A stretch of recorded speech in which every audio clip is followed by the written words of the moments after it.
falar? Boa noite. Muito boa noite a todos os participantes que estão agora nos assistindo e todos que vão assistir esse diálogo promovido pela Comissão de Direito Sindical da OAB de Minas Gerais. Hoje nós vamos receber a mestra em filosofia, a Beatriz Sós, eu acho que é assim que pronuncia o nome, depois ela vai corrigir se eu não estiver correto, doutoranda e também em filosofia. Ela, pela Universidade Federal de Pelotas, atualmente cursa o doutorado, defende a tese intitulada Simone de Beauvoir e a superação do niilismo nietzschiano, fundamentação de um princípio moral universalizável, ambas pesquisas de mestrado e doutorado, financiados em parte pelo CAPES, né? É autora também da obra Simone de Beauvoir e a Libertação da Mulher, do existencialismo sartriano à moral da ambiguidade. Vamos, então, ao nosso diálogo e queria, então, receber a Beatriz e queria que ela falasse alguma coisa da vida dela mesmo, para a gente conhecê-la melhor. Obrigada, Silvio. Boa noite, pessoal. É muito bom estar aqui com vocês. Tenho um histórico já com o pessoal da OAB. Eu fiz uma fala ano passado, agora eu não lembro, acho que foi pela ESMEC, mas eu não lembro de que cidade foi. E eu sempre me sinto muito bem acolhida, então, pelos advogados do Brasil e fico muito feliz pelo interesse, né, na minha pesquisa e também nesse tema que eu considero tão importante. E, bom, o Silvio já me apresentou, eu sou uma pesquisadora de Simone de Beauvoir e eu tenho expandido a minha pesquisa para uma perspectiva existencialista, ontológica, fenomenológica, abrangendo também a modernidade, não só a contemporaneidade, com a filosofia de Friedrich Nietzsche, por exemplo. E acho que é isso, a gente pode começar a trabalhar no Falar tema. da Simone, né? Exato. Isso. Pois eu queria que você me dissesse, assim, principalmente para as pessoas que não leram Simone de Beauvoir, quem é ela, não é? Dá uma panorâmica, assim, do personagem, né? Sim. Bom, eu acredito que a maior parte das pessoas conheçam a Simone de Beauvoir pelo polêmico escrito Segundo Sexo, de 1949. E, bom, ela é uma autora muito comentada pelos teóricos da direita, de forma bem pejorativa, por assim dizer. E então eu estou aqui tentando mostrar, né, um outro lado da autora, né, tentando mostrar quem ela realmente foi e a importância da obra. Então, rapidamente, para introduzir a questão, né, a Beauvoir ela nasce em Paris em 1908 e vem a falecer em 1986, na mesma cidade. Ela estudou matemática, literatura e filosofia, né? Ela tem essas três formações. E filosofia ela estudou na Universidade de Paris, Sorbonne. E, bom, ela tinha uma relação com Jean-Paul Sartre, que nasceu um pouco depois dela, uns 3 anos depois. E eles tinham uma preocupação no que tange a busca por uma linguagem que seja acessível à população, em alguns escritos, que eles chamam de uma literatura metafísica, ou um romance metafísico, desculpa, filosofia metafísica. E também eles têm essa preocupação em elaborar uma nova forma, né, de se relacionar com um parceiro afetivo e sexual, por assim dizer. E, bom, apesar da Simone de Beauvoir ela ser conhecida, então, por essa obra feminista, eu sempre saliento que, na verdade, a pretensão dela não era de ser uma autora feminista. Inclusive, ela não se considerava feminista, da mesma forma que ela não se considerava uma filósofa, talvez seja ela não queria se rotular, talvez, né? Mas eu vejo essa questão do feminismo especificamente importante porque eu interpreto na minha pesquisa o feminismo bolivariano enquanto uma consequência de uma reforma moral e política da sociedade. Então, mesmo que ela coloque, né, um amplo desenvolvimento acerca do problema do que é a mulher no segundo sexo, ela está sempre trabalhando com preceitos morais e políticos, né, filosóficos, e fazendo referências à tradição continental, especificamente.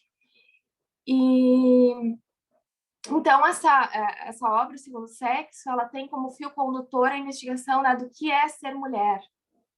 A gente pode falar depois um pouco também sobre a frase polêmica dela, né, para situar um pouco essa questão. Mas ela tenta, no primeiro tomo da obra, né, na primeira metade da obra, analisar o que é ser mulher do ponto de vista biológico, da psicanálise, do materialismo histórico, dos romances que ela analisa. E depois, no segundo tomo, ela retoma essas descobertas que ela traz no primeiro, mas começa, então, a problematizar a situação real, concreta da mulher. E, bom, a gente pode seguir conversando. Não, bacana. Eu vou aproveitar que você mencionou, eu imagino que a frase polêmica que você falou, porque ela tem mais de uma frase muito polêmica, né? Mas uma que, assim, é muito reveladora, assim, e eu queria que você explicasse o que ela quis dizer com isso, que ela diz que ninguém nasce mulher. Não é verdade? E aí, o que ela quis dizer com isso? Vou parafrasear, né? Ela coloca que ninguém nasce mulher, torna-se mulher, né? Que nenhum destino biológico, psíquico, social pode definir a mulher no seio da sociedade. E é assim que ela inicia, então, o segundo tomo da obra, quando ela parte, né, de uma perspectiva cultural e não tão científica da análise.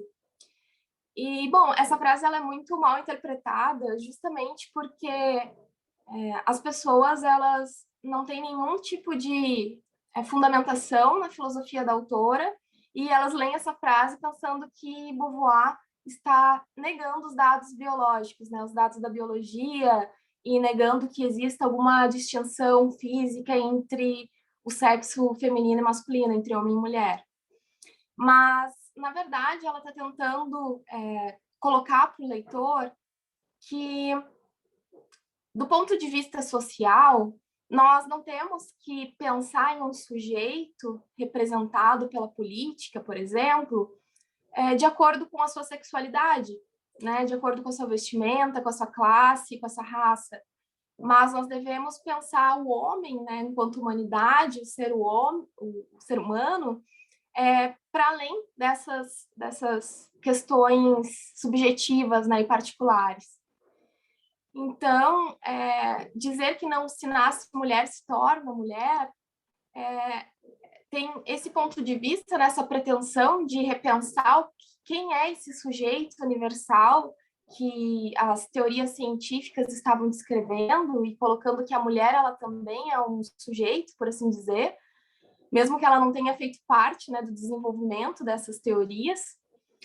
E, ao mesmo tempo, eu considero, né, uma forte influência da Beauvoir nesse sentido para a teoria queer desenvolvida pela Judith Butler hoje em dia na contemporaneidade. E aí vocês podem perguntar o que é essa teoria queer. Bom, diversos estudos têm sido desenvolvidos no mundo afora, não só pelas feministas, de forma a fundamentar, né, que a distinção de gênero, enquanto caracterizada fruto, consequência de uma distinção sexual, é problemática, tanto por representar dados culturais, ou ser mulher aqui é diferente de ser mulher na Índia, por exemplo. E também ela observa que não bastava ser mulher, né? Então, se para eu ser uma mulher, né, se para João ser um homem, não basta que ele nasça com esse sexo biológico, Então, a gente precisa repensar nessa construção, porque nós temos diversos tabus e mitos acerca do que é ser homem, do que é ser mulher. E, por exemplo, no caso da mulher, a gente tem o mito do eterno feminino, né? A questão da feminilidade. Socialmente, você não é uma mulher porque você tem um útero ou porque você tem um órgão genital considerado feminino. Você é mulher se você se comportar de determinada forma, se você performar, né, de uma forma feminina, se você utilizar uma roupa que é padrão para a sociedade analisada. Aqui, no caso, é França, né, da modernidade, século XX. Então, é mais nessa perspectiva, né? Você precisa cumprir diversas convenções sociais que foram criadas, são ficções, né? Para que você possa ser respeitado ou definido enquanto homem ou mulher. E quando convém, se apela, então, para a questão da biologia para tentar, né, dizer que as convenções, né, as nossas atitudes frente ao coletivo, elas são um espelho, de certa forma, de um corpo determinado. Então, eu acho que isso responde um pouco essa questão. Você está falando, então, o seguinte, que o que define a mulher não é só a biologia. Quer dizer, embora seja relevante, não é? Mas a sociedade acaba definindo e enquadrando a mulher, né? Não é? Tá certo, isso ninguém duvida disso e tudo. Acontece que a Simone de Beauvoir e o seu companheiro, Jean-Paul Sartre, eles elaboraram uma filosofia existencialista que, no arcabouço dela, tem dois institutos, assim, dois princípios, por assim dizer, que são muito fortes e colidem, em certa medida, com isso, pelo menos no início da caminhada filosófica dele, que é a ideia de uma liberdade absoluta do ser humano e da responsabilidade completa que o ser humano tem sobre o seu destino, a ponto deles dizerem que toda vez que a pessoa lança a mão de argumentos biológicos, sociais ou de outra pessoa para justificar o seu fracasso ou sua situação de submissão, eles consideram isso má fé. Não é isso mesmo? Sim. Como é que essas duas coisas se completam? Como é que a Simone pensa a má-fé e a liberdade e a responsabilidade da mulher pelo seu destino, digamos assim? Então, eu vou precisar fazer uma pequena introdução para a gente compreender como que esses conceitos eles são elaborados, por assim dizer. Bom, nós temos uma longa tradição filosófica, né, que investiga elementos metafísicos. Isso nos acompanha desde Sócrates e Platão, e aqui eu vou dar como exemplo a obra Mênon, de Platão, onde ele descreve um diálogo que Sócrates teria com um escravo da Grécia Antiga.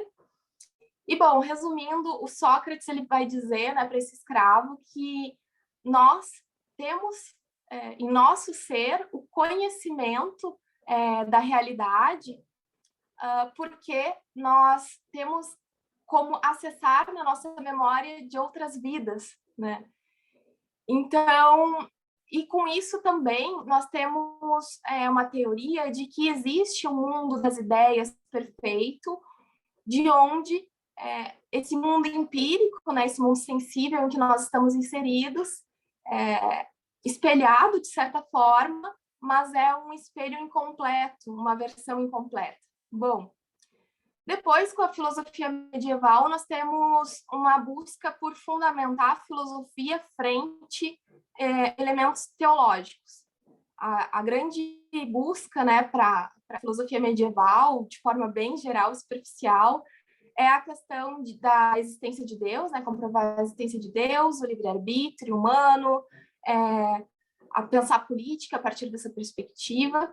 Isso vai acompanhar a teoria filosófica até a modernidade. E na modernidade, quando a gente tem o advento, né, do telescópio, que eu acredito que seja o que separe, né, essas duas sociedades, por assim dizer, com isso nós temos uma busca filosófica com pretensão científica, uma noção um pouco positivista, né, de, ok, nós vamos deixar de lado esses elementos muito metafísicos e vamos tentar elaborar uma teoria do conhecimento que possa garantir, né, ao ser humano o conhecimento verdadeiro e justificado do mundo. E, bom, o Nietzsche, ele faz parte desse período moderno e também na transição para esse período contemporâneo, e ele observa que mesmo nessas teorias com pretensão de veracidade, por assim dizer, que elas estariam operando através de uma lógica cristã. E com essa crítica do Nietzsche, né, de que a filosofia ela estaria reproduzindo postulados cristãos, por assim dizer, né, de colocar que a alma é superior ao corpo, ou que a racionalidade nos garante algo que o corpo não nos garante. Bom, com isso, então, ele abre espaço para que surja Jean-Paul Sartre e Simone de Beauvoir. E esses autores, então, eles começam a trabalhar de um ponto de vista ontológico e não mais metafísico. Metafísico, como eu estava falando, diz respeito a essas questões, como posso dizer, suprassensíveis, né, da vida, como Deus, imortalidade da alma, racionalidade, coisas que nós não podemos observar empiricamente.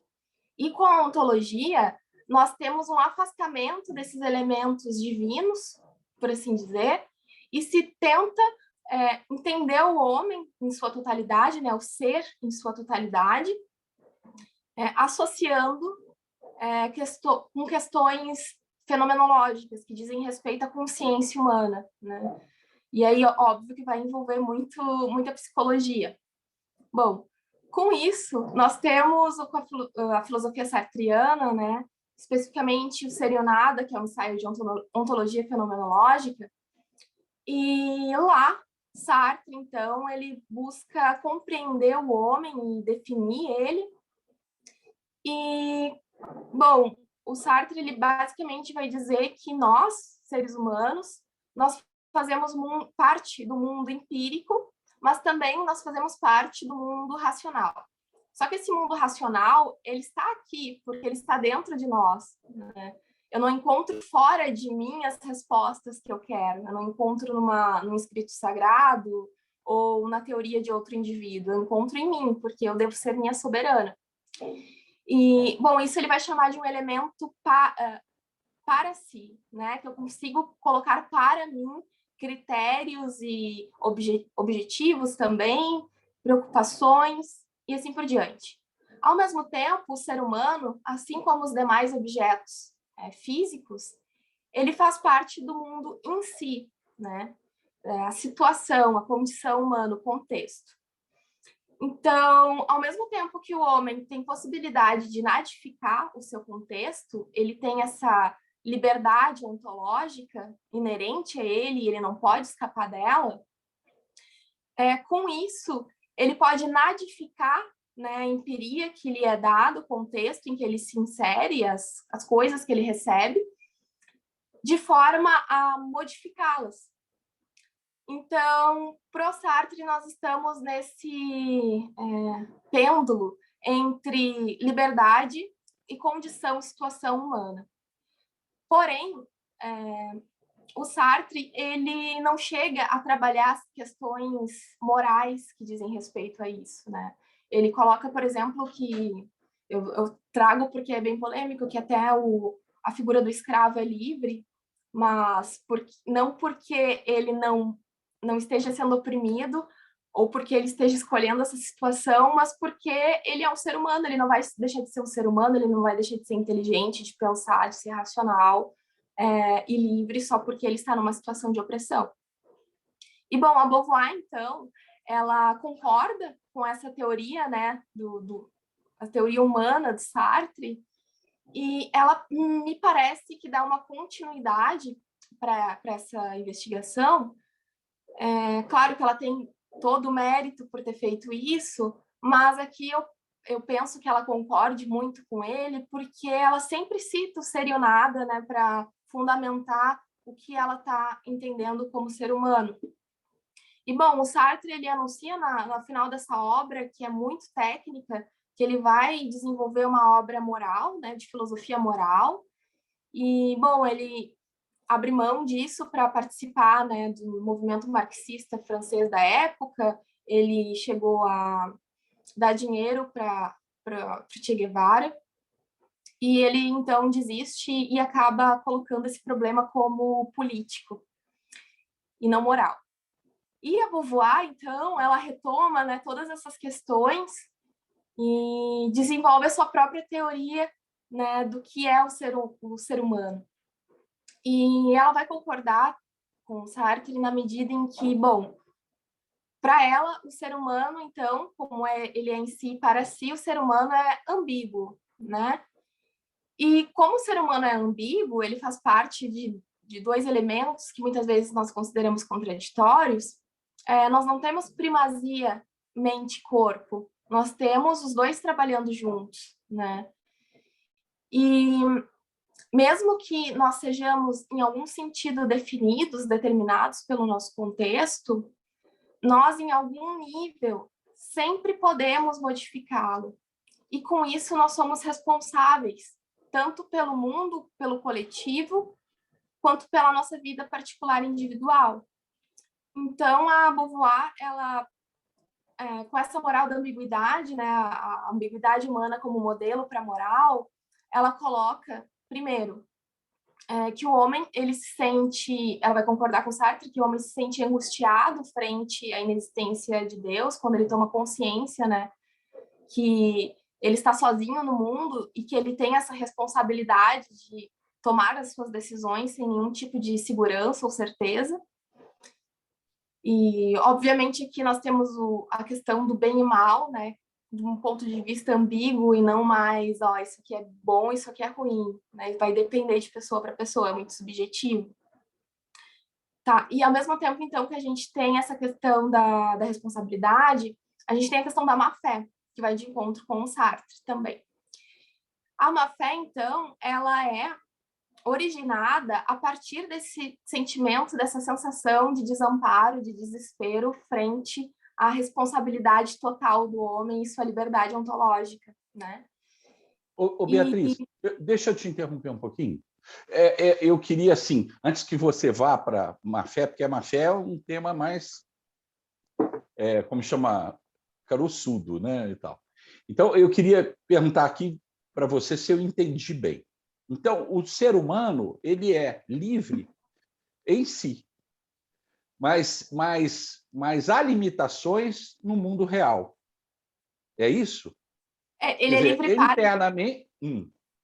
Ele é livre para si, mas frente ao mundo empírico, né, ele tem algumas determinações. Isso. E aí ele vai, assim, ele vai escolher, ele tem, tendo possibilidade de escolher, de modificar esse mundo externo, não é? Ele exerce essa liberdade interna empiricamente. Mas, às vezes, ele não consegue, é o caso do escravo, que o Sartre relativiza, mas ele prefere viver, por exemplo, ou não apanhar, né? Ter uma vida menos ruim.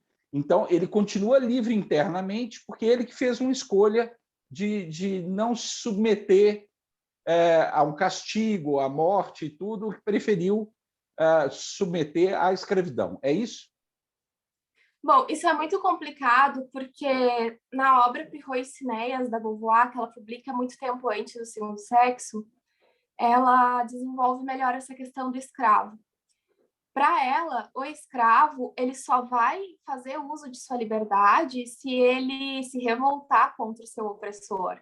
Se ele aceitar essa opressão, mesmo que lhe custasse a vida, ele está se submetendo porque ele é responsável pela sua vida. E isso também ela vai trazer para o âmbito feminino, por isso que ela diz, né, que as mulheres não seriam, os oprimidos não seriam tão oprimidos se não houvesse entre eles opressores, se eles não fizessem parte disso também. Então, o homem nunca vai conseguir se libertar da responsabilidade, né? O homem, como diria Sartre, está condenado a ser livre. Então, ela não está negando que esse escravo, por exemplo, esteja sofrendo uma opressão e que seja uma culpa positiva, né, prática, de quem lhe retira a liberdade, mas mesmo assim ele tem algum nível de responsabilidade frente a isso. E é bem problemático, claro. Não, mas é isso mesmo, né? Quer dizer, qual é o preço da liberdade? Eu estou disposto ou não a pagar, não é isso? Mais ou menos? Tá, obrigado. Você estava entrando já no tema da má-fé, por favor. Bom, eu vou desenvolver melhor a questão da má-fé do ponto de vista moral e político, mas agora é interessante a gente pensar que tem uma lacuna entre a tomada de consciência, né, da situação humana como livre e como soberano de si mesmo, e entre a ação engajada e autêntica, né, que é aquela ação que traz consigo a prática da liberdade humana, né, essa liberdade ontológica transformada em liberdade positiva. Nessa lacuna, o homem ele pode se posicionar de má fé ou se posicionar autenticamente, né? Como a sua liberdade vai lhe orientar. O homem de má fé, então, o posicionamento de má fé, ela é caracterizada, portanto, enquanto o medo, né, de criar seus próprios valores e responsabilizar-se pela sua própria vida.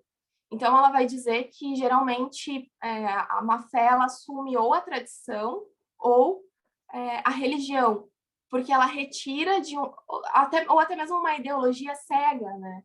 Que retira de um sistema pronto, dado, externo, seus critérios objetivos de vida. E, ao mesmo tempo que nós temos esse homem de má fé, que ele fica com medo da sua liberdade, ele também pode ser, a partir disso, caracterizado como um sub-homem ou um tirano. São quase sinônimos. Mas o sub-homem e o tirano, eles são aqueles indivíduos, eu estou falando aqui homem sempre no sentido de humanidade, eles são aqueles indivíduos que, ao mesmo tempo que estão assustados e adotam um posicionamento tradicional de vida para se proteger disso, eles impõem aos outros indivíduos da sociedade que eles sigam essa verdade absoluta que eles tomaram para si. Então, é uma linha muito tênue que vai distinguir o sub-homem, né, que age de má fé, ao tirano que vai, então, impor essa atitude covarde, por assim dizer, a outro indivíduo, e lhe tirar também a possibilidade de criação que ele não aceitou ter. Então, a má-fé, basicamente, ela caracteriza o indivíduo que escolhe estar preso a dogmas para orientar sua vida. E, bom, eu falei um pouco disso porque, para Beauvoir, então, e para o Sartre também, mas é ela que vai acabar desenvolvendo, o ser humano ele tem essa responsabilidade particular, né, de pensar a si mesmo, seus objetivos de vida e formular, né, um projeto de vida que deve ser cotidianamente posto em prática a partir do engajamento, né?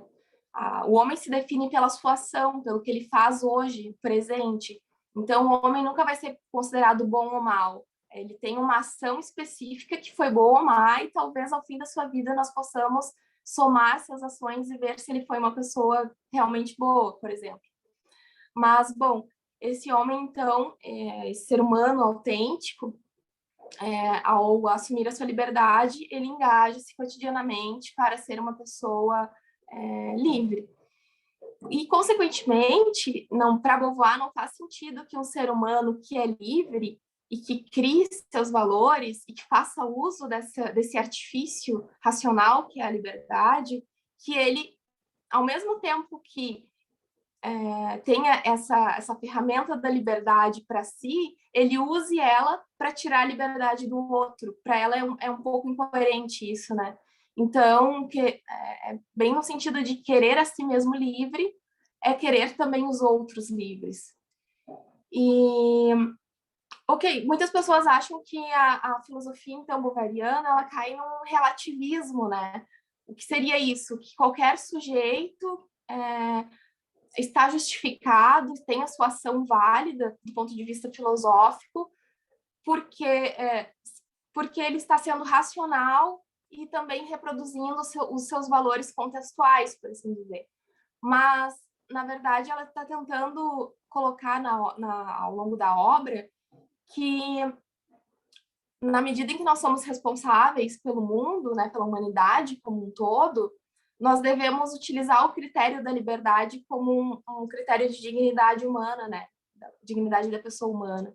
Então, sempre que nós formos agir, nós podemos encontrar respostas diferentes das de outros indivíduos ou paradoxais, antagônicas, mas nós só vamos ser considerados imorais para elas se nós ferirmos a liberdade, né, a dignidade de outra pessoa.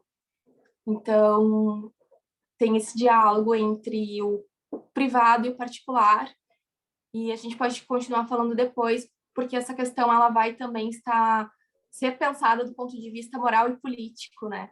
O homem, ele é carne e ele é razão, e a razão, ela precisa da carne, né? Nós não temos razões andando por aí. Nós temos a questão da ambiguidade entre bom e mal também, e nós temos a política como fruto da moral. Então, ela coloca que, geralmente, um sistema político problemático, que não está dando conta dos problemas reais do mundo, ele é fruto de um idealismo moral ou de um ceticismo moral. Eu acho que deu para fazer uma introdução Não, razoável. muito bom. E me conta, você falou o seguinte, que ela não se considerava feminista. De fato, não se considerava. Na realidade, inclusive, hoje tem um monte de feminismo, né? Não é um só. Está fragmentado o movimento feminista por diversas razões que não interessa a gente aqui adentrar hoje, pelo menos, né? Mas como é que, então, essa teoria filosófica dela se dialoga com o feminismo, porque ela acabou virando um símbolo feminista, embora ela assim não se reconhecesse. Como é que é isso? Bom, uma vez ela espera, né? E ao longo do texto, o segundo sexo, isso vai se esclarecendo. Ela postula duas possibilidades de libertação para a mulher, uma a curto e outra a longo prazo. A curto prazo, ela fala de um sentido mais de conselho a uma amiga, por assim dizer, né? De, olha, você só vai conseguir ser livre hoje em dia aqui na França se você não se casar e se você não ter filhos, porque senão, né? E podem existir casos de exceção, mas nós estamos falando da regra, né? Porque a filosofia trabalha com questões mais gerais, mais abrangentes. E a longo prazo é o que nos interessa aqui e é onde reside esse vínculo, porque ela até fala de uma sociedade andrógena que se assemelha um pouco com essa teoria queer contemporânea que nós temos hoje, né? De que, socialmente falando, não importa se você é homem ou mulher e se você age como o padrão social descreve ser homem ou ser mulher. O que importa é que você é um ser humano. Então, a Beauvoir ela espera que, a longo prazo, os indivíduos eles consigam respeitar suas liberdades, não rotular uns aos outros de acordo com seus elementos empíricos.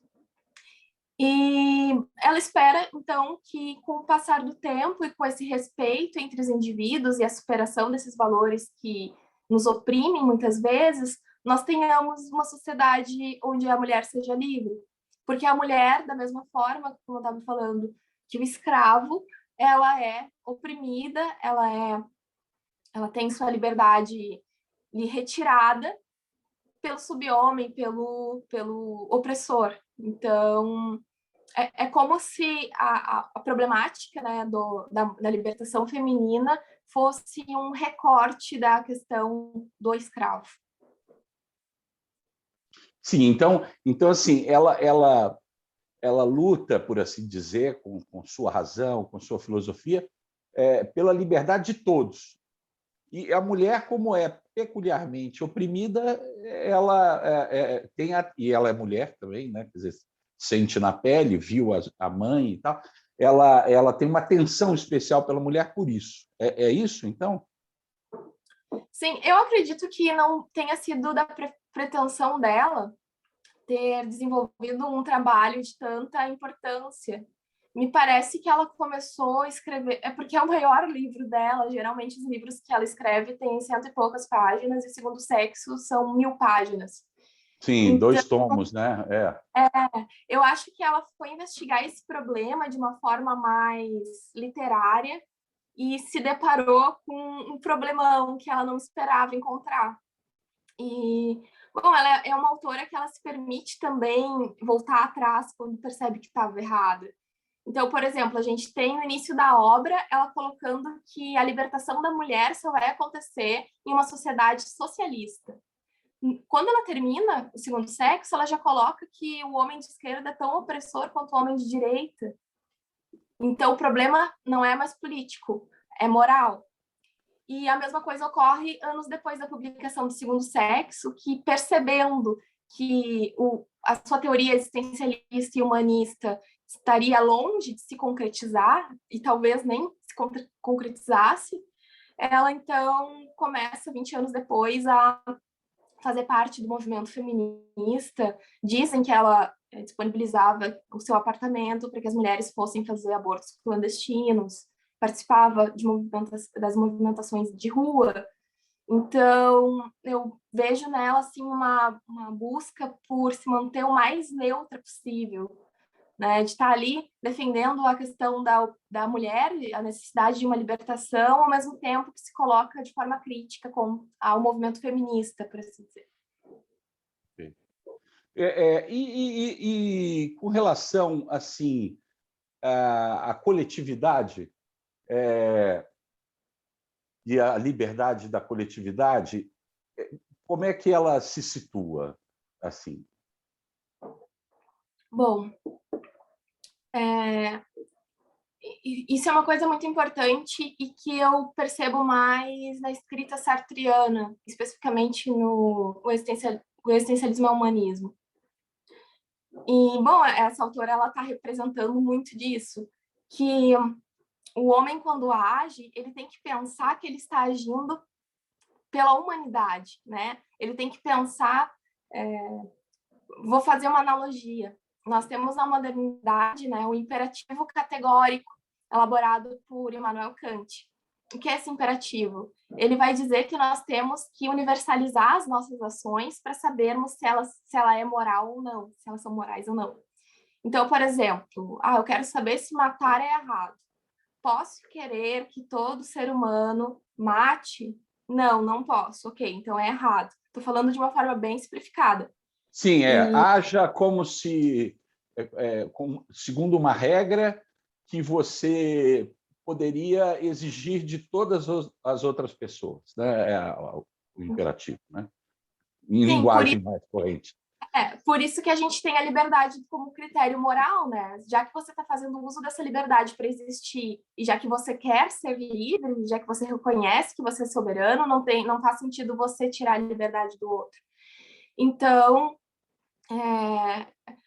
esses autores eles vão colocar da mesma forma que se retire desse imperativo categórico o elemento de universalizar e se substitua pela liberdade.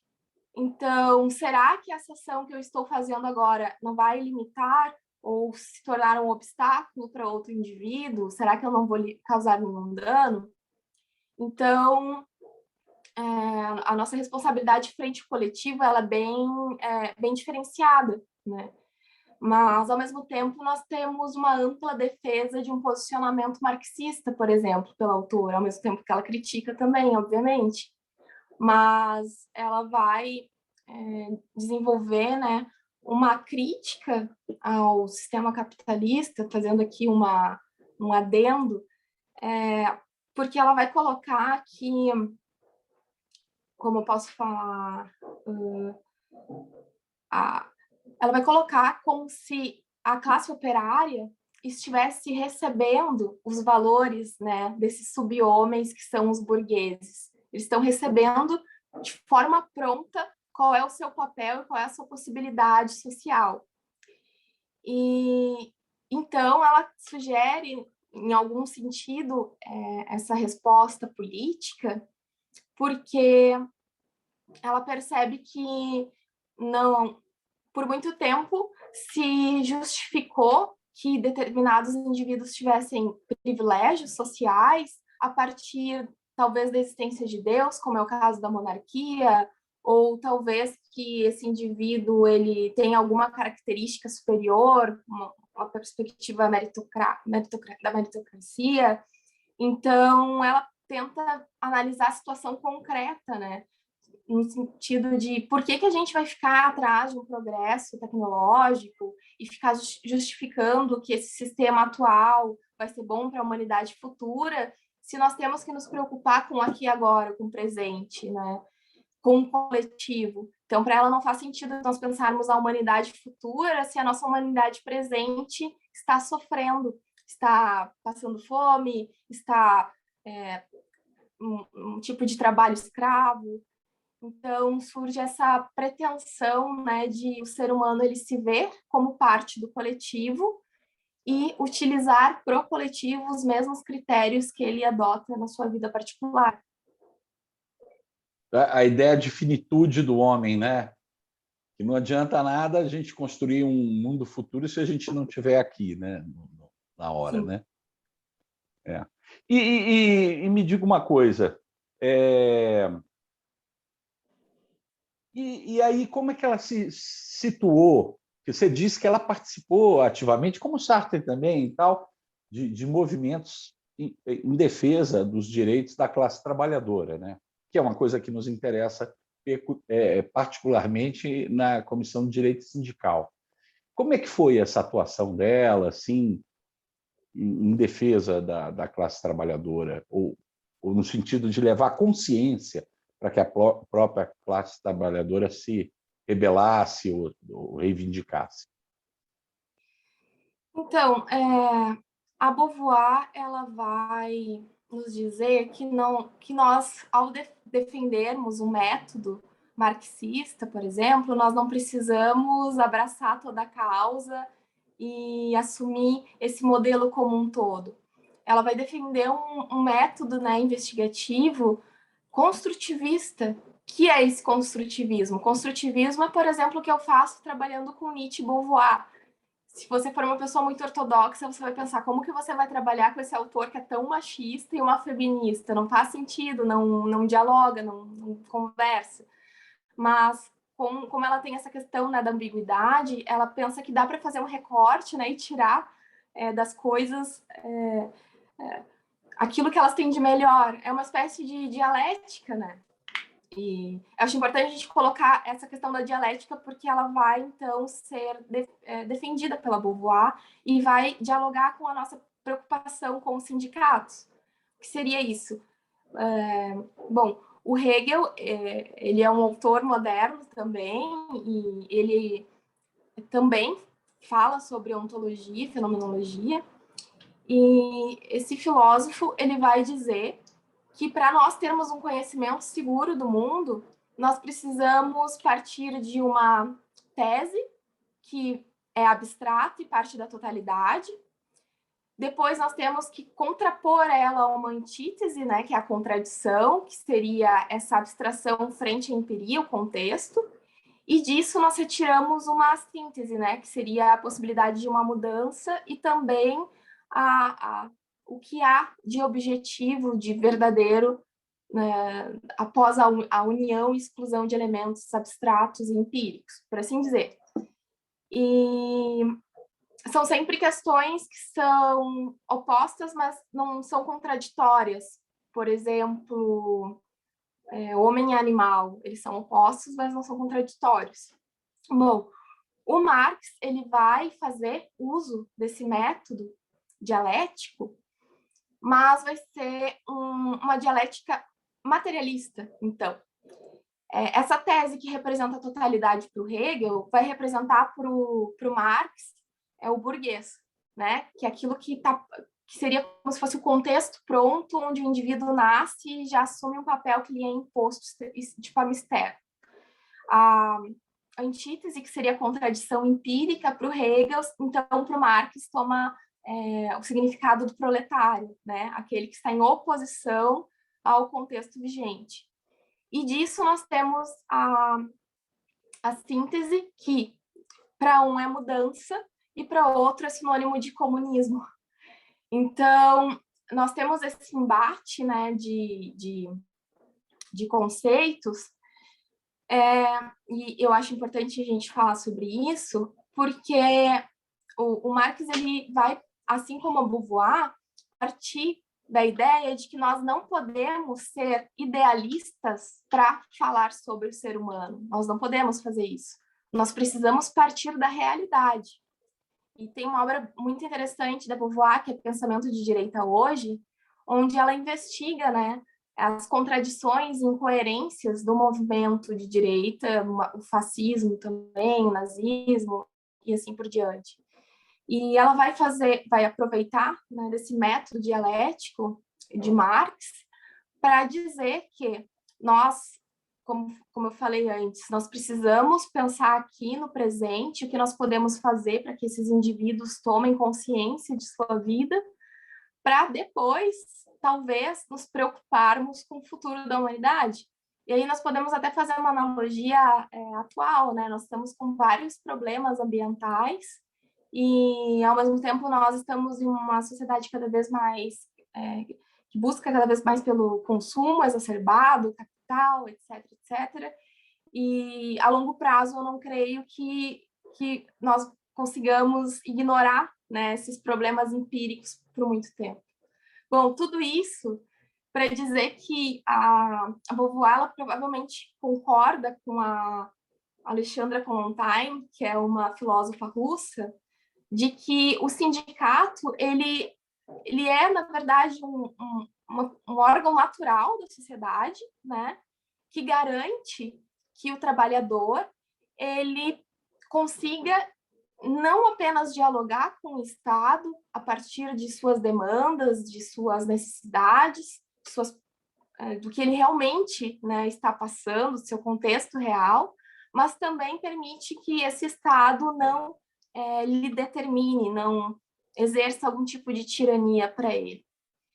Então, eu acredito que, assim como a educação e a reflexão, o sindicato represente, né, a ideia do sindicato represente para Simone de Beauvoir a possibilidade que o homem tem de ser responsável e livre, tanto particularmente quanto coletivamente, e que ele consiga, então, tornar-se humanista, né, sem precisar estar partindo para fundamentos externos, metafísicos, divinos, ou até mesmo incoerentes, contraditórios, para que uma determinada classe de uma minoria de indivíduos permaneçam com alguma forma de superioridade social, né, ou determinando uns aos outros.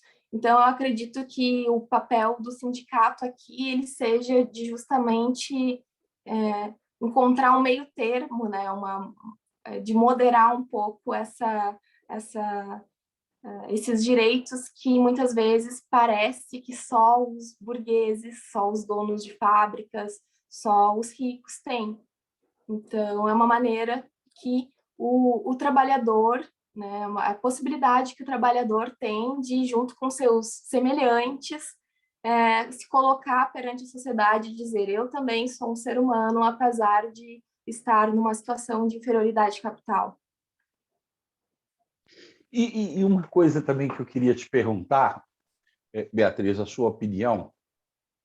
Veja bem, a sua opinião não precisa ter nenhuma prova, até porque seria impossível a Simone falar sobre isso. Hoje, nós temos uma situação assim, sui generis, né? Sui generis. Além daquilo que você falou, que o machismo de direita é tão ruim quanto o machismo de esquerda, eu já vi também comentários não relacionados ao Brasil, mas aos Estados Unidos, pessoas do movimento feminista negro, né, mulheres negras, denunciando isso, que o homem negro é, às vezes, mais opressor com a mulher negra do que o homem branco. E mais, e costuma, quando se casa com uma branca, tratá-la melhor do que tratava a companheira negra que teve antes. Hoje, aqui no Brasil, a gente tem uma situação sui generis, como eu disse. Até um líder nosso, assim, um grande líder aqui dos advogados em Minas, falou com a gente que a gente está discutindo a questão de cotas, né, para mulheres na OAB, que é uma entidade assim muito masculina, né? As diretorias, os conselhos assim e tal. E que eu acho que eu não gosto muito a longo prazo do mecanismo da cota, mas eu acho que para começar a mudar a sociedade, ela tem um valor inegável, né? Hoje saiu uma pesquisa sobre cotas em sociedade, em universidades brasileiras, e saiu um dado que me parece alvissareiro. 27% dos estudantes universitários são mulheres negras hoje. 27%. Não é grande coisa, no sentido de que não brancos são mais de 50% da nossa sociedade, né? E mais de 50% da sociedade são mulheres, muito mais, né? Vocês já são maioria. Entre os advogados, as advogadas são também maioria. Veja bem. Como é que você acha que a Simone de Beauvoir enxergaria isso? Mesmo os sindicatos de profissões assim que são tradicionalmente femininas, eu não vou citar, mas você vê que o presidente é homem. A OAB, a maioria das advogadas dos inscritos são mulheres, e a diretoria é majoritariamente masculina. E como é que ela diria? Que a mulher está se sujeitando, que a mulher não está reivindicando? Como é que você acha que ela se colocaria em face dessa situação da mulher agora? Inclusive, é pergunta de um ouvinte nosso aqui que perguntou isso aqui. Pela tendência de sua obra, como você acha que Simone de Beauvoir avaliaria as condições da mulher nos tempos atuais? É o que a ouvinte perguntou. Então, é complicado porque esses autores eles estavam apostando, né, numa reforma muito abrangente, e eu acho que eles jamais estariam esperando que nós estivéssemos até hoje com a preocupação de tapar o sol com a peneira, né? Por que eu digo isso? Muitas vezes nós temos, inclusive em alguns partidos políticos, a participação da mulher através de cotas, mas é só uma participação de fachada, né? Você vai lá e convence um sujeito que nunca leu nada sobre política, que nem sabe o que defende, lhe promete um cargo de confiança em nome de ele assinar ali que faz parte do partido e concorrer numa eleição, né? E tem muitas pessoas que fazem isso. Então, eu acredito que seja por isso que a Beauvoir tenha colocado na obra que o problema geral da humanidade seja muito mais moral do que político, porque não adianta nada, não adianta nós termos essas possibilidades, né, de nos posicionarmos na sociedade se nós não sabemos, não temos consciência do que nós estamos fazendo. Então, eu considero que seja muito importante nós termos cotas, tanto no sentido de raça como de gênero. De raça, eu acho que eu não estou numa posição de me colocar de forma crítica, porque eu nunca vou saber o que é a realidade de uma mulher negra ou de um homem negro que, de forma implícita, né, sofre cotidianamente. Eu não tenho como opinar por conta disso. Eu estaria sendo como um burguês, né, que está ali dizendo que é melhor para o proletário se eu fizesse isso. Mas, enquanto mulher, eu penso que as mulheres elas devem, né, procurar, né, essa independência financeira e essa participação política cada vez mais. E não ter medo, né, de ser caracterizada como louca, porque é assim que nós mulheres somos chamadas quando nós nos colocamos de forma, quando nós impomos de alguma forma, ou quando nós levantamos a voz, assim como os homens fazem conosco.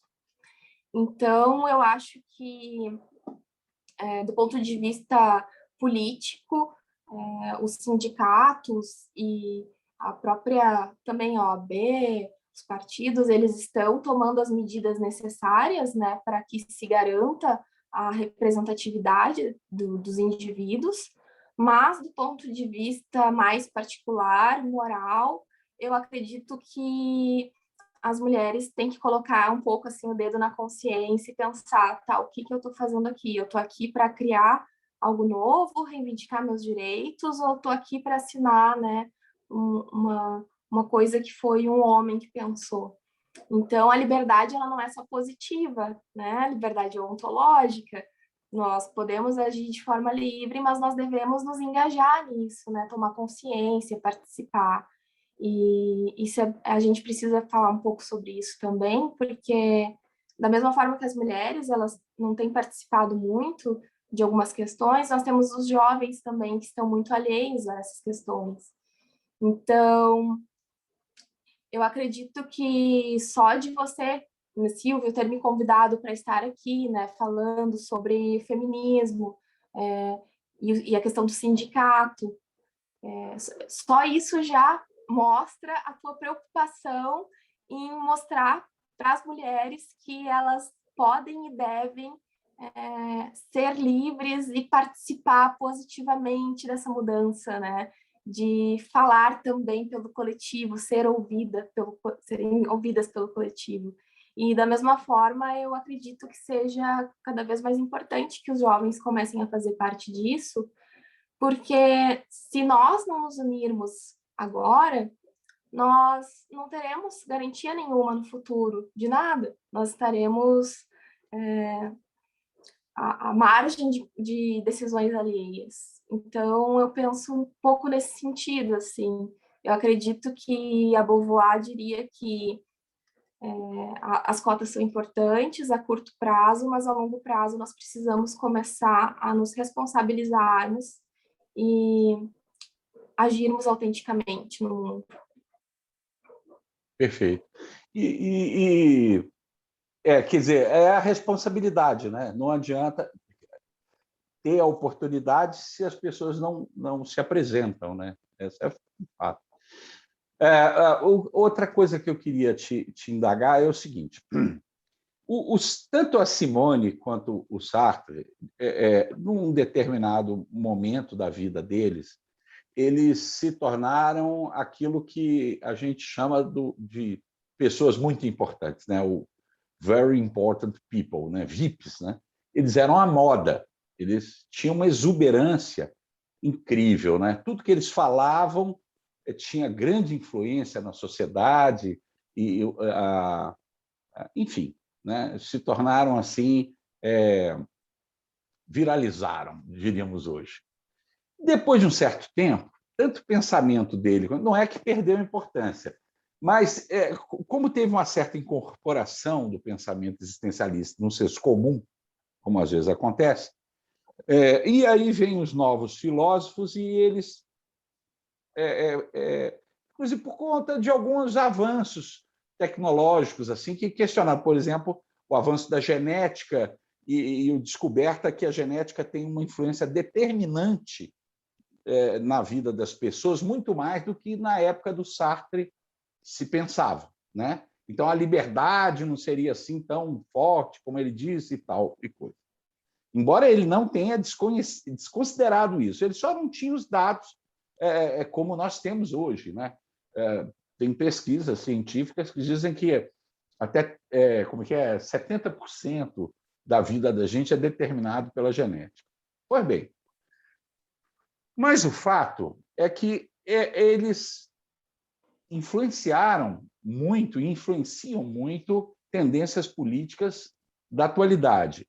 E, recentemente, eu cheguei a comentar isso com você, eu assisti uma palestra de uma especialista em Simone de Beauvoir, falando que explodiu no mundo inteiro, assim, não como moda, mas grupos de estudo da obra de Simone de Beauvoir na atualidade, né? Então, assim, eu queria que você falasse isso. Quais dessas tendências políticas que a gente tem hoje aqui que sofreram influência da Simone e por que você acha que esses grupos de estudo estão se proliferando, você tão jovem, se tornar uma profunda conhecedora da obra dela, como é? Por que esse fenômeno? Assim? Então, eu acho que tem duas questões envolvendo a tua pergunta. A primeira é que eu não acho que a filosofia existencialista e humanista de Beauvoir e Sartre sejam muito determinantes na contemporaneidade, porque por mais que esse grupo, né, de teóricos pós-estruturalistas, por assim dizer, tivessem uma pretensão mais ambígua e igualitária e crítica, por assim dizer, a filosofia ela é muito mais analítica do que continental hoje em dia, né? Se você entrar numa faculdade de filosofia hoje e falar sobre Simone de Beauvoir e Sartre, eles vão te dizer que eles são escritores e que eles não fazem filosofia. E eu nunca estudei, eu nunca tive uma aula de Simone de Beauvoir e Sartre. Eu tive um orientador de bolsa de iniciação científica que eventualmente numa aula levou um livro e me mostrou. Da mesma forma que eu também não tive acesso a Nietzsche em sala de aula, nem a Marx. Então, nós temos uma primazia muito positivista. Se pensa que se pode fazer ciência com filosofia, encontrar verdades absolutas a partir de um jogo de premissas técnicas, por assim dizer. E isso vai completamente contra o que esses autores estão colocando, né? Eles interpretam a vida com um pouco mais de licença poética, eles não pensam que seja possível postular e universalizar questões humanas, de forma temporal também.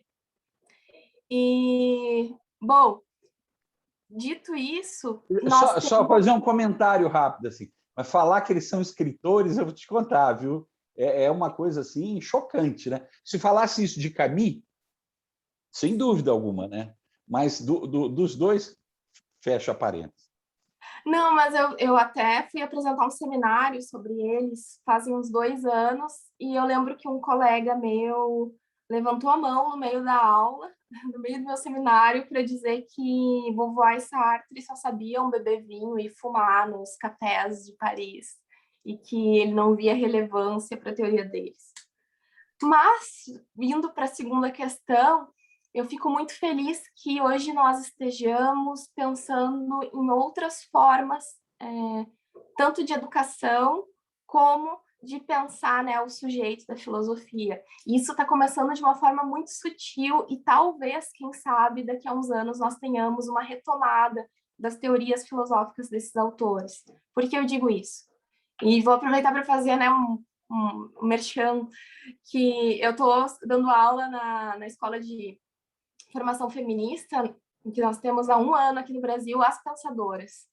E nós temos uma comunidade feminista onde você consegue se associar e fazer doações e participar ativamente, né, dessa luta, associando teoria e prática.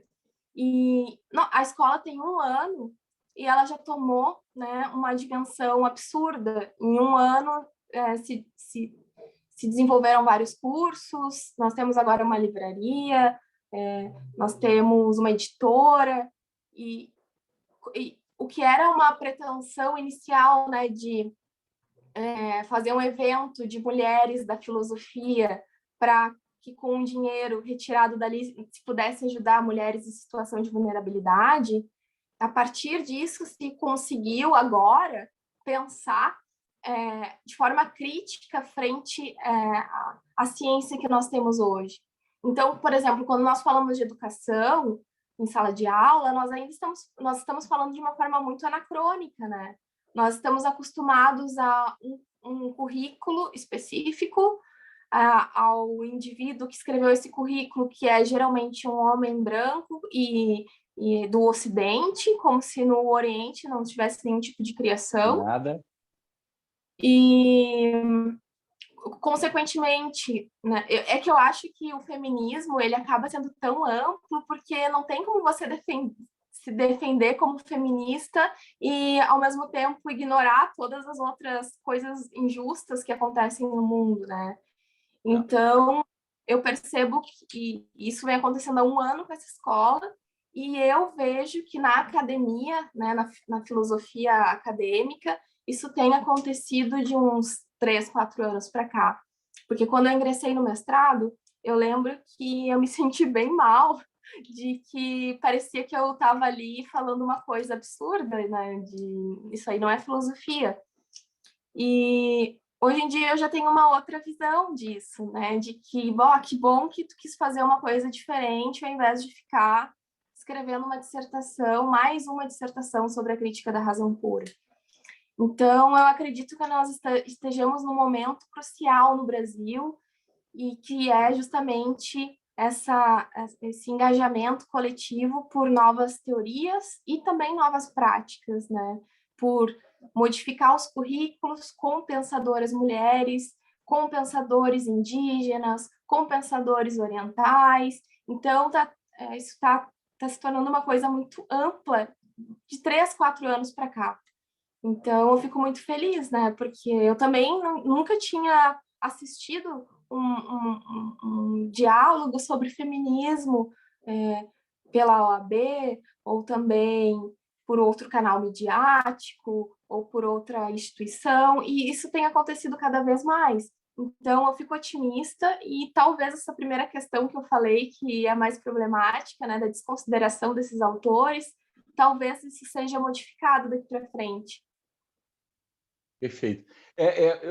Rapidamente, eu queria agradecer a presença da nossa secretária-geral estadual, Adriana Mendonça, a nossa colega de comissão e presidente da Comissão de Bioética, Alessandra Rodrigues, a Cibele Santos, que é assessora na OAB, e que é membro da Comissão de Direito Sindical, Lúcia Maria Bernardes e Vera Lima, por estarem aqui participando ao vivo do evento com a gente, né? Eu queria também, uma coisa também que eu queria comentar, você me desculpe, né? A gente não entende nada de filosofia, porque a gente não estudou filosofia, embora tenha sido o meu desejo. Eu pensava que, a essa altura do campeonato, eu estaria voltando para a universidade para realizar o meu sonho de estudar filosofia. Coisas aconteceram e isso se tornou impossível. Mas o que eu acho do pensamento, tanto existencialista, né, tanto do Sartre quanto da Simone, e do Camus também, é que tem uma coisa que a gente aprende, assim, do pouco que eu estudei filosofia, que é a abertura de novas possibilidades. Veja bem, tem um pensamento determinista que é muito influenciado por essa questão genética, não é como no passado remoto foi a determinação astrológica, né? O escravo dos astros. E no calvinismo, que influenciou grande parte da cultura protestante do mundo inteiro, né? Os puritanos e presbiterianos, de que, na realidade, não existe livre-arbítrio. E eles são radicalmente o oposto. E o que eu acho isso interessante? É o seguinte: se você não acredita na liberdade do homem, mesmo com as condições da situação, né, você exclui todas as outras possibilidades. Acabou. E na realidade, o que eles estão falando, apesar do peso que tem de jogar a responsabilidade nas costas do escravo pela escravidão dele, é o seguinte, é assim, olha, você tem uma alternativa, você tem uma possibilidade. Quer dizer, eu acho que isso é em si, libertador, né? Porque o outro, você não pode fazer nada para mudar o seu destino. E na proposta deles, não, o seu destino está, em última análise, na sua mão, mesmo quando você escolhe não fazer nada. Não é? É isso que eu vejo assim de essencial assim na mensagem deles. Não sei se você acha isso também interessante. Sim, eu até falei numa outra entrevista que eu dei que eu comecei a estudar o existencialismo francês por conta do Nietzsche, né? E o Nietzsche é o cara que está desde a modernidade, né? Faleceu em 1900 e está desde então, quando não tinha nenhum desses estudos, falando que o homem ele não é livre, o homem é fruto de um embate de forças inconsciente. E, bom, isso não impede Nietzsche de elaborar um tratado, né, uma crítica, e o que Beauvoir e Sartre fazem com essa quebra de paradigmas, por exemplo, que o Nietzsche desenvolve, também demonstra que eles têm a liberdade de pensar de uma forma diferente, né? E, bom, aqui eu vou falar como Beatriz, eu concordo plenamente contigo e eu não vejo sentido de nós ficarmos em busca de verdades concretas, sabe? Tem coisas que nós nunca vamos saber e nós não temos como saber, ou a nossa cognição é limitada para que nós tenhamos conhecimento de fato, ou porque nós somos muito finitos para conseguirmos desenvolver técnicas para conseguir compreender essas coisas. E, bom, a partir do momento que você acredita numa coisa, né, que você adota um ponto de vista ou se rotula muito com alguma coisa, você tem isso como uma crença e a crença ela é inimiga da própria verdade, né? Então, para mim é um pouco contraditório as pessoas que defendem um determinismo é problemático que elas, inclusive, escrevam sobre isso. Por que você está desenvolvendo um texto sobre isso se você está determinado a desenvolver um texto sobre isso? Então, enfim, nós precisamos de uma liberdade, defender a liberdade, porque mesmo que nós estejamos condicionados, né, de uma forma subjetiva e irracional, eu sei que quando eu sair por essa porta e quando terminar essa reunião, eu sei que eu vou ser responsável pelo que eu fizer, né? Eu preciso ser responsável e eu vou ter uma possibilidade de escolha porque eu penso diferente dos animais, dos outros animais. Então, eu acho que toda essa filosofia pós-estruturalista que está tomando agora um pouco de ar, por assim dizer, e tem Foucault, por exemplo, que foi um grande teórico pós-estruturalista, eu acho que isso vai nos possibilitar, né, a retornarmos ao mundo animal, porque nós somos animais, nós ficamos, né, postulando verdades absolutas e querendo chegar ao fim das questões científicas e querendo nos distanciar cada vez mais, né, das nossas paixões, mas nós estamos nos tornando pessoas muito mecânicas, né? Nós não estamos conseguindo apreciar a estética da vida, né? Então, eu concordo contigo e é uma lástima assim que as pessoas estejam ainda preocupadas em postular premissas que sejam incontestáveis. Pois é, Beatriz. Eu achei incrível assim, o nosso encontro. Eu acho que a gente deveria até pensar em outros, né, se você me permitir. Mas nós estamos chegando assim a 1h e 22 minutos. Você A gente tinha pensado em 1 hora apenas, né, de evento.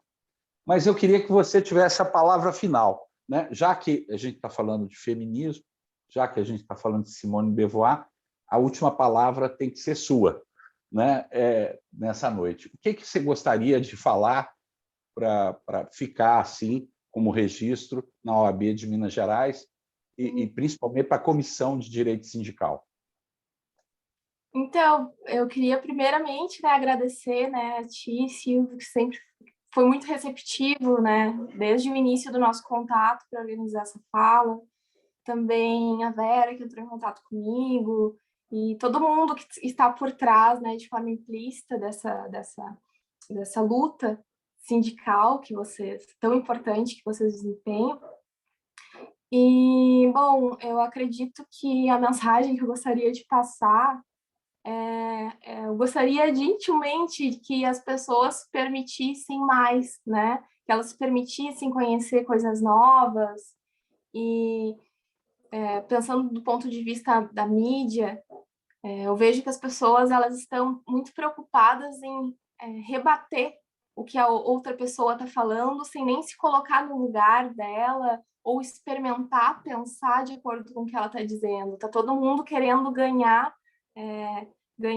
a discussão, independentemente de qual seja o tema, e as pessoas estão ficando muito cegas por conta disso. Então, eu gostaria, assim, de sugerir que a gente comece a largar um pouco dessas questões ideológicas e dessas crenças absolutas e que nós nos permitamos ler coisas novas, assistir coisas novas, experienciar coisas novas. Afinal, a vida a vida não pode ser na frente de um computador, né? Por mais que nós estejamos trabalhando em home office, estudando a partir da mídia, nós precisamos ter um momento de humanidade, né? Animalidade, por assim dizer. Então, eu acho que é isso. Eu acho que as pessoas têm que buscar autenticidade e as mulheres, eu acho que a autenticidade ela é sinônimo de luta e de independência também. Então, que as mulheres cada vez mais estudem, porque eu não estou aqui para falar que o feminismo é verdade absoluta, eu estou aqui para dizer, olha, vamos assumir o nosso papel no mundo, né? Então, estudem, tentem pensar de uma forma diferente, tentem se posicionar sem medo, assim como tem esse projeto das pensadoras, tentem fazer, né, o seu melhor para outras pessoas, para outras mulheres, também para outros homens, e vamos tentar dialogar um pouco mais, né, enquanto sociedade, para que o futuro seja melhor do que é hoje, né, porque está bem complicado. Tá muito ruim. Eu agradeço muito. Eu não vou falar nada mais para que a última palavra realmente seja sua, ecoando. Mas eu queria que você falasse, e a gente encerra logo depois, de novo, sobre a instituição que você participa. Eu achei muito interessante para que as colegas nossas possam participar também. Não sei se eles admitem homens, senão eu também vou participar. Nós temos alguns poucos cursistas homens, mas são muito bem-vindos. E é a Escola de Formação Feminista, as Pensadoras. Nós publicamos há 2 meses, mais ou menos, o primeiro volume da coleção As Pensadoras, também, que é uma resposta à coleção Os Pensadores, que foi publicada aqui no Brasil e que não tem nenhuma autora mulher citada e trabalhada. E nós temos uma comunidade ampla para que vocês possam participar, tanto homens quanto mulheres, temos diversos cursos, e seria muito bom para a gente ter mais pessoas envolvidas e engajadas nessa luta com a gente. O site você tem aí, como é que a pessoa procura isso na internet? Jogando As Pensadoras, eu achei aqui. www.aspensadoras.com.br, é isso? Isso. Tá E certo. ela tem uma página no Instagram e no Facebook, As Pensadoras Oficial. Muito Obrigada. obrigado.